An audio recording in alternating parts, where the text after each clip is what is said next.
Isang mapagpalang oras po ng panalangin sa atin pong mga taga-subaybay dito po sa oras ng pananalangin.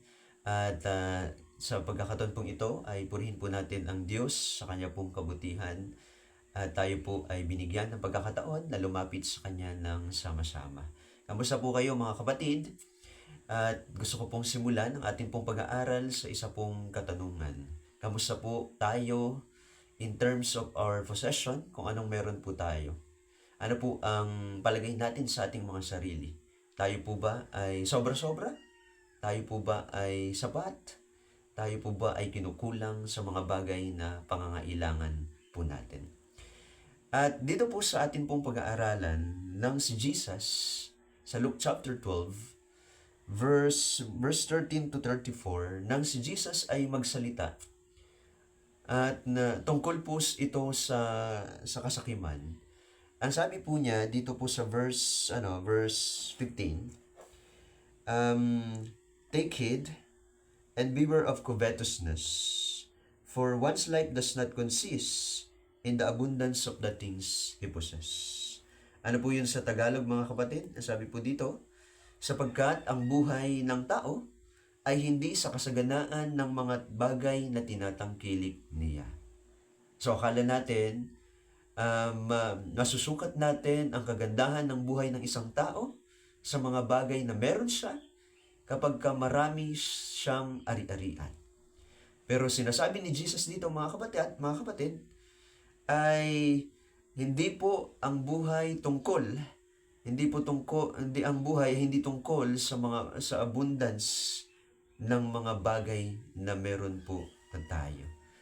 At ngayon, ito po ay sinasabi ni Jesus in context ng kasakiman. Ibig sabihin mga kapatid, sa pagkakataon pong ito, ang kasakiman ay gusto po natin na mas magkaroon pa tayo ng mas marami. Marami. Pero mga kapatid, hindi po 'yon ang sinasabi ng Panginoon. Na kapag nakamit natin yung gusto nating iyon, hindi iyon ang nag-i-explain kung ano po ang kagandahan po ng buhay. Sabi nga po dito sa isang comment, dito po sa Matthew chapter 6, verse 19 at patuloy. Kasi ito pong pinag-aaralan po nating Luke chapter 12 ay parallel po doon sa Matthew 6:33. Chapter 6. At para mas familiar po tayo sa chapter 6, ito pong verse 33 ang pinaka-favorite ng karamihan po sa mga mananampalataya.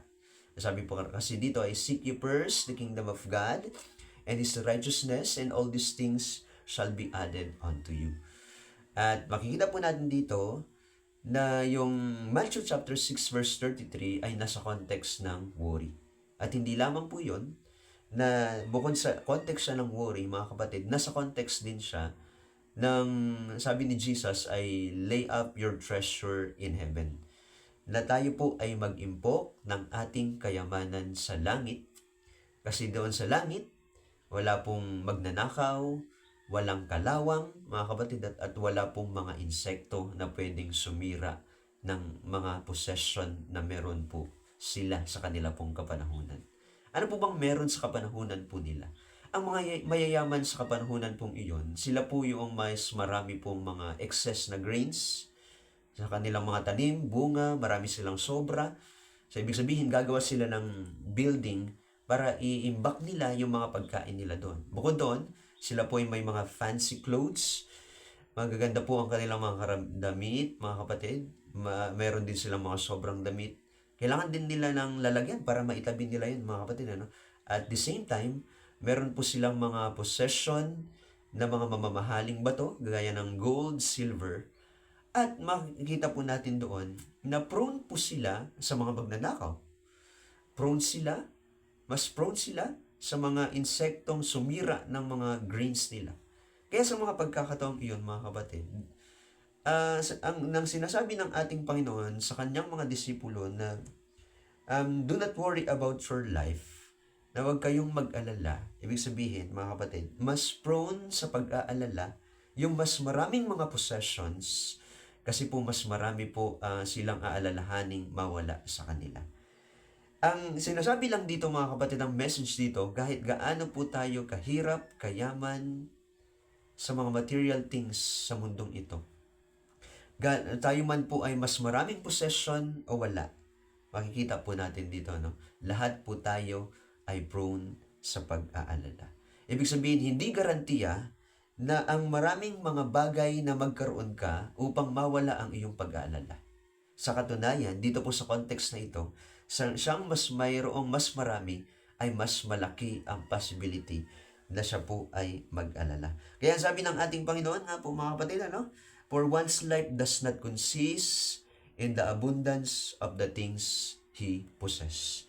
Sabi nga po, babalikan ko po yung comment na sinasabi ko sa Matthew 6:33. Ang sabi ng isang comment, in the 1st century AD, those who have many possessions are obsessed in accumulating more and not with sharing. Kumbaga, ito po ay tungkol sa those who want to accumulate more versus those who want to share more. Kumbaga, nasan po ba ang tao doon? Siya po ba ay mas gusto na siya po ay mas kumuha ng mas marami? O siya po ay mas gusto na mas magbigay ng marami? Kaya nga po pala, naririnig po natin palagi, ang mas masayang tao, mga kapatid, ay yung pong naglilingkod, o mas masayang tao ay yung mga nagbibigay kaysa doon po sa mga nag-iimpok para sa kanila pong lamang na mga sarili o mga makasariling mga tao. Kaya dito makikita po natin mga kapatid na ang unang message po na gusto ko pong iparating po sa atin para po tayo ay mas maging maligaya at mas maging masaya. Mas pagtuunan po natin ang pag-iimpok ng ating pong mga kayamanan doon sa langit. At ang sabi po ng isang komentary, doon po sa mas nagpili ng kanilang buhay ay maging disipulo ng ating Panginoon Kristo. Sila po ay mga nag-iimpok ng kayamanan sa langit. Na doon sa langit mga kapatid, ang iniimpukan natin ay isang place na kung saan ito ay safe. Ano po kasi ito po ay langit. Wala po doon magnanakaw, wala po doon na maaaring makumuha ng ating yaman, wala po tayong masyadong alala. Ang sabi nga po dito ng isang Bible commentary, SDA Bible commentary, sabi niya rito ay, more things do not necessarily mean more happiness. Happiness depends not on things, but on the state of one's mind and heart. Kumbaga, hindi ibig sabihin na mas marami ka, mas masaya. Yan po ang sabi ng isang komentary. Ang happiness lang po, nakadepende, hindi sa mga bagay na meron tayo, kundi sa kalagayan ng puso na meron po tayo, mga kapatid. Kaya nga po sa pagpapatuloy ni Jesus sa verse 21, Luke chapter 12, ang sabi niya rito, so is he who lays up treasure for himself and is not rich toward God. Ito po ay nasa context din po ng parable na sinabi ng ating Panginoon si Kristo na meron pong isang mayamang lalaki na gusto po niya na dahil po sumobra na po yung kanya pong pananim, yung bunga ng kanyang pananim, gusto po niyang gibain ang kanyang present na building na nilalagyan po ng mga kanya pong mga greens, so excess greens. At gusto po niyang lakihan ito para mas magkasya yung mas mga panibago niyang bunga. At sabihin niya sa kanyang sarili ay mag-relax ka, magsaya ka, kasi ito ay nakita mo ang iyong mga pinaghirapan. Yan ano. Pero sabi ng ating Panginoon ay sa gabing iyon, mawawala ang kanyang buhay at sino kaya ang makikinabang sa kanya pong mga pinaghirapan. Di ba po sayang po mga kapatid, ano? Kaya sabi ni Jesus, gayon din sila na lays up ng treasure for himself and is not rich toward God. Kaya ang tanong dito mga kapatid, mayaman po ba tayo sa Diyos? Pwede pala tayong maging mayaman sa mundong ito, pero hindi tayo mayaman sa ating Panginoong Diyos. Mas mabuti pa na mahirap tayo sa mundong ito, pero mayaman tayo sa Diyos. Maganda rin na mayaman tayo sa mundong ito, pero mayaman din tayo sa Diyos. Pero mahirap na kahit po mayaman tayo sa mundong ito, pero hindi tayo mayaman sa Diyos, at lalong mas mahirap pag mahirap na tayo dito sa mundong ito, at mahirap pa tayo sa Diyos. Kaya nga po mga kapatid, kung atin po bang itinalaga ang ating buhay bilang disipulo ng ating pong Panginoong Jesucristo. Last verse po na gusto ko pong basahin ay dito po sa verses 29 to 30. Sabi dito ay, do not seek what you should eat or what you should drink, nor have an anxious mind. For all these things the nations of the world seek after, and your Father knows that you need these things. And your Father knows that you need these things. Minsan po kasi mga kapatid, sa atin pong mga paghahanap ng mga bagay na pangangailangan po natin, o sa mga bagay, mga kapatid, na gusto nating makamit, hindi po natin sinasali ang ating Panginoong Diyos. Pero po dito mga kapatid, ang sinasabi po ng talata dito ay alam ng Diyos ang atin pong mga pangangailangan. Ito po ang mahalaga na atin pong ma-realize na mas alam ng Diyos ang pangangailangan natin kaysa sa alam nating kailangan natin. Ibig sabihin, mas magandang italaga natin ang atin pong mga paghahanap, ang atin pong mga panalangin sa atin pong Panginoong Jesucristo kasi mas alam po niya ang atin pong mga pangangailangan. Kasi nga po, sabi nga po doon, balikan ko lang po mga kapatid yung commentary kanina, no? Those who have many possession are obsessed in accumulating more. Kaya minsan nagtataka tayo mga kapatid, no? Ito po ay naging mas known sa atin, na naging totoo sa atin, sa ating mga Pilipino, nang pumutok po ang issue ng flood control project, mga kapatid, no? At nakita po natin sa mga balita na sila pong mas naging involved doon po sa malalaking corruption at mas naging involved mga kapatid doon po sa mga malalaking kickback ay yun din pong mga mayayaman na mga politics at iba pong mga personalidad. Ibig sabihin po talaga mga kapatid ay hindi po talaga garantiya na sila po ay marami na, ay satisfied na sila. Na mas marami na silang, marami silang possession, ay masaya na sila mga kapatid. Ano? Kaya dito mga kapatid, pwede silang magsikap na hanapin ang mga bagay na ito, pero hindi pa rin sila maaring maging masaya sa mga bagay na nahanap na nila. At mas gusto pa nilang mas sumanap ng marami kaysa sa kahit sa maling paraan. Pero mga kapatid, hindi pala iyon ang nagbigay sa kanila ng kasiyahan, ng satisfaction, kundi nagdagdag ng kanilang worry. Kaya ang sabi ng ating Panginoon ay huwag nating hanapin ang mga bagay na ito po ang hinahanap ng mga hintil. Ngunit hanapin natin ang kaharian ng ating Panginoong Diyos. At sabi ng ating talata, alam ng Diyos ang atin pong mga pangangailangan. Parang ganito po, yung madalas ko pong naririnig na kwento na meron daw pong isang babae na gusto niyang pumili ng kanyang mapapangsawa doon sa 3 manliligaw niya.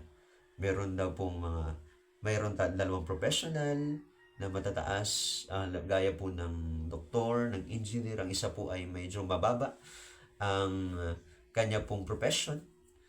At the same time ay papilay-pilay pa, ano? Medyo may kapansanan pa sa kanyang paa. Kaya po ang request daw niya, sabi niya, Lord, ang sino daw po ang unang kumatok ay siya po ang aking pipiliin. Ang problema mga kapatid, mas unang kumatok yung lalaki na papilay-pilay. At sabi niya, Lord, sana po ay wag ka naman magbiro. Kasi meron na siyang kagustuhan eh. Mas gusto niya na yung doktor o engineer. Kaso nga lang, yung pinakaayaw niya, siya yung unang kumatok. Pero later on, according po sa story na narinig ko, ay mas nakatuluyan daw po ng babae, yun pong unang kumatok na yan. Kapag ang point lang dito mga kapatid, ay ito yung perspective natin, ito yung gusto natin, ito yung palagay nating tama, ito yung palagay nating makapagbibigay ng satisfaction o ng kasiyahan po sa atin. Pero iba ang gusto ng ating Panginoong Diyos. At kung ano ang gusto ng ating Panginoong Diyos, yun po ang pinaka-best para po sa atin. At the same time, halimbawa po sa kabila, maghahanap tayo ng mga bagay na gusto natin, na palagay natin na makapag-satisfy sa atin, pero ano po ang bunga? Nagbigay po sa atin ng mas malalim na worry. Pero sa kabila, kung ang Diyos ang nagbigay, at ito po ay tinalaga natin sa Diyos ang paghahanap ng mga bagay na ito. Bagamat palagay natin na hindi, pero iyon po pala ang mas nagbigay sa atin ng kapayapaan, mas nagbigay ng kasiyahan, mas nagbigay sa atin ng satisfaction. Kaya po ang una mga kapatid, saan po ba tayo nakafocus? sa pag-iimbok sa ating mga makasariling kagustuhan o sa pagbibigay pagbibigay o pagseserbisyo sa ating mga kapwa. Saan po ba tayo nakapokus doon, mga kapatid? Pangalawa, ano po ba ang mas hinahanap po natin? Ang mga bagay na hinahanap ng mga hintil na nagbibigay ng mas malalim na worry o mga bagay na pangkaharian ng ating Panginoong Diyos na mas magbibigay sa atin ng satisfaction o ng kapayapaan o ng tunay na kasiyahan. Pagpalain po tayo ng ating Panginoon. Nawa, seek ye first the kingdom of God and His righteousness, and all these things shall be added unto you.